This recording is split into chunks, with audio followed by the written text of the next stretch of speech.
Welcome to Funny Fellows. ஒரு கிராமத்தின் அருகில் உள்ள வனப்பகுதியில் கண்ணா என்ற ஒரு குரங்கு இருந்தது. அதற்கு வேர்க்கடலை என்றால் மிகவும் பிடிக்கும்.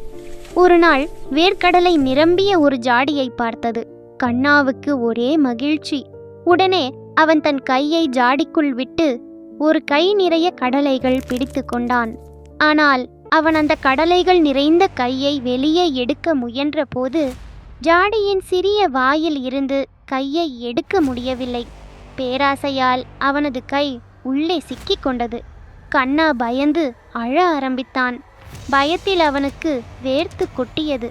அப்போது எங்கிருந்தோ அங்கே வந்த கிராமத்தின் பெரியவர் ஒருவர் அவனிடம், உனக்கு சுதந்திரம் வேண்டுமானால் நீ பிடித்திருக்கும் கடலைகள் சிலவற்றை விட்டுவிட வேண்டும் என்று கூறினார்.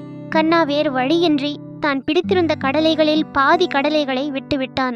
உடனே அவனது கை வெளியே வந்தது. பின்னர் கண்ணா மீதமுள்ள கடலைகளை மகிழ்ச்சியாக சாப்பிட்டு விட்டு சென்றான். நீதி: பேராசை கூடாது. போதுமானதை கொண்டு திருப்தி அடைய கற்றுக்கொள்ள வேண்டும். Thank you for watching. Subscribe for more videos.